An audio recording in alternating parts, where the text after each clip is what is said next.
Being a single homeowner by 29. Can you guess the secret? Let's have a look. Hello everyone, Florian.Heise here, and welcome to another episode of HeiseSays. Grab your stein of coffee and let's have a look at this article discussing a 29-year-old single person managing to buy their own home. Another news.com one from Sarah Shaples. So let's have a look. How a 29-year-old single bought their own home in Melbourne. Oh, I wonder what the secret is, guys. Now, I like these articles because, well, they show that people strive and work hard to get into property. And, you know, they really sacrifice. To be quite honest, to do this, people make sacrifices. But 9 times out of 10, we find they've gotten some help, either directly or indirectly. So let's see what it is here. So, while she didn't dip into the bank of mum and dad, and the bank of mum and dad is one of the largest banks and lenders in the country. And frankly, there's nothing wrong with that.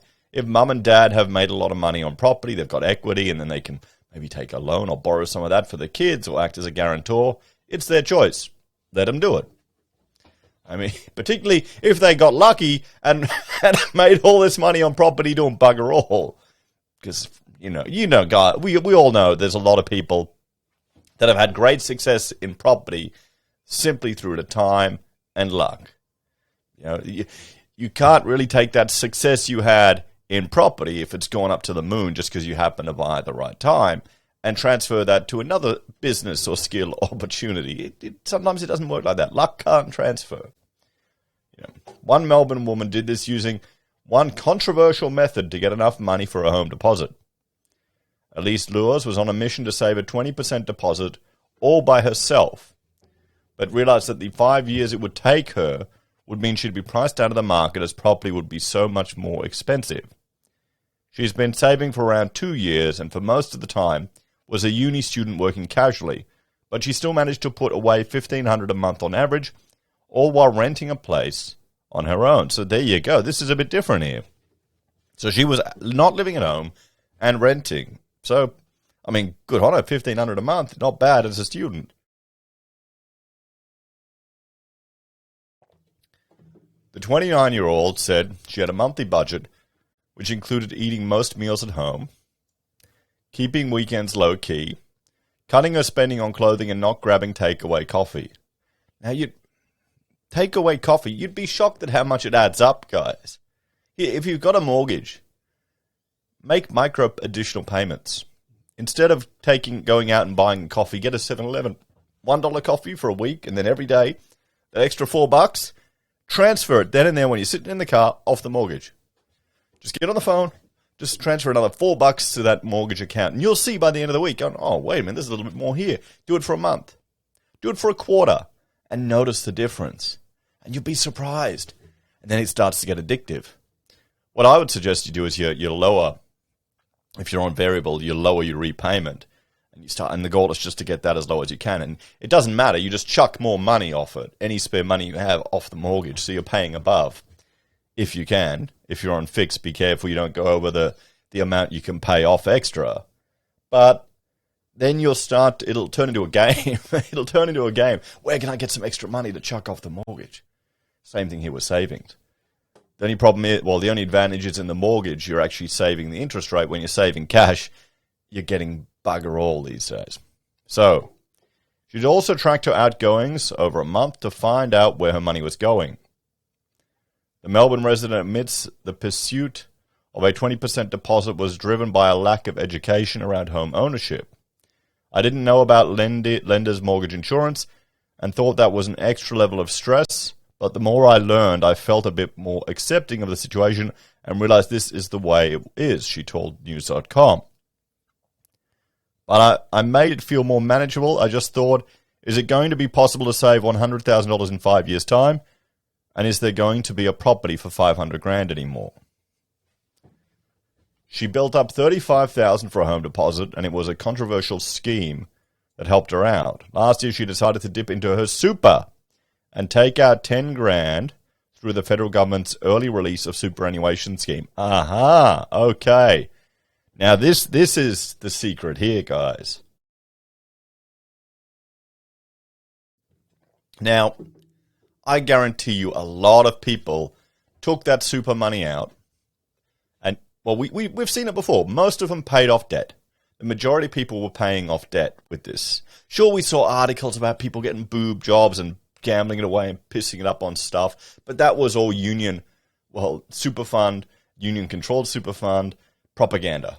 A lot of that. Sure, it happened, but most people are using it to get into a house or to pay off debt. Now, here's the thing with super, everyone. It's fantastic. It helps you save money for the future.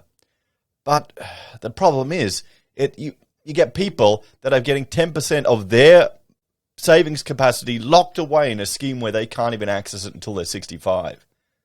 And then they miss out on all the potential growth, capital growth, of going into property.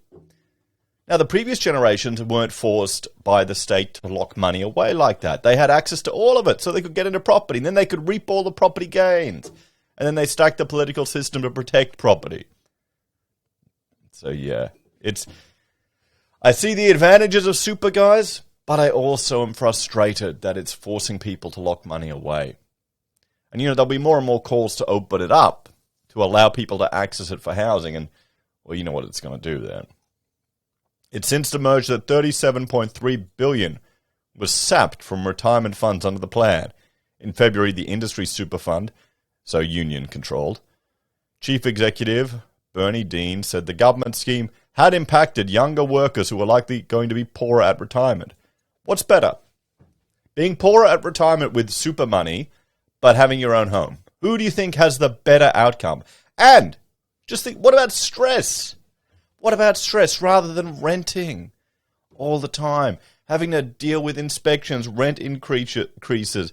You could potentially be kicked out at any moment, as opposed to having your own home.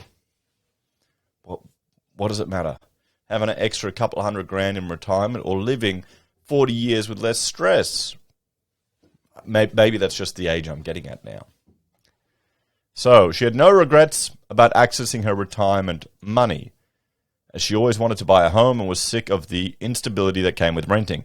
And I know I was talking to some brokers. There was articles about, and more fear-mongering articles from the super funds, that accessing your money would mean you're in financial distress and you'll never get a home loan. And the banks don't give a crap about that. If you got the money, you got the money. They'll find, come on.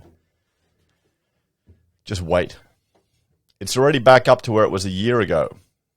I've always had super being contributed since I was 14. I had 30 grand and it went down to 20. It's now back up to 30, but I put my own money in to grow it, she said. Property ownership is a smarter investment in terms of the money I had there. I felt like I had a good amount for my age, and having a full-time role, I'm putting a lot in consistently. Property ownership also means securing an investment for myself sooner that will increase over time through owning the property myself. Hopefully. But, okay, here in Australia, can we ever see property correcting substantially? Honestly, I feel like buying housing in Australia is like buying a government-backed security. Isn't it? Feels like it, doesn't it? The community services employee who works in a counselling role recently purchased an apartment in the Melbourne suburb of Oakleigh South for $435. She also used the first home loan deposit scheme, which meant she only needed a 5% deposit for the property. But she admits she changed her house hunting strategy, giving up on the idea of nabbing her forever home first. Now, that's smart. That's smart too. But there you go. I mean, see, this is the thing. This woman had 60 grand together, if you count the money that she had in her super and the money that she'd saved. So she had more than the 20% deposit. But because a big portion of it was locked away, that she couldn't access it, except for this scheme, she'd had to use this 5% government scheme where they're guaranteeing it. Being a single female, if I had another income, I would have been approved to get a bit more, and I wanted to live in the Belgrave area. But I'm seeing this as a stepping stone and having it as equity later on and selling it later on, she said. The new home owner said she doesn't have any other friends who are in a position to buy and acknowledge it's hard to save for a deposit while also paying living expenses. I can tell some of my friends do feel defeated, and they would like to aspire to home ownership and don't feel it's possible, she said. So let's talk about this one, guys. So, I mean, there we go. The secret this time is the super money, is the withdrawing of the super money. I'm just waiting to see if this will become a political issue at the next election, where we'll have greater access to our superannuation in order to buy into housing. What do you reckon? I mean, I would argue of freeing it up entirely and making superannuation voluntary. And maybe just reducing all of our taxations to negate the tax advantages. And then making the super funds compete. Or actually having to work to get our business. Wouldn't that be good? Can you see it happening in the utilitarian socialist Australia? I can't really. I can't see it happening. Maybe they'll let us access some of our money. You know, we'll panhandle out. Please, sir, let me buy a home. Well, guys, I'd like you to have a look at this video, other video I did in this kind of series on buying your own home, where someone got in for under $6 an hour. That's how they saved up to get into their house. And can you tell what their secret was, guys? I bet you can. Take care, and I'll see you all next time. Bye for now.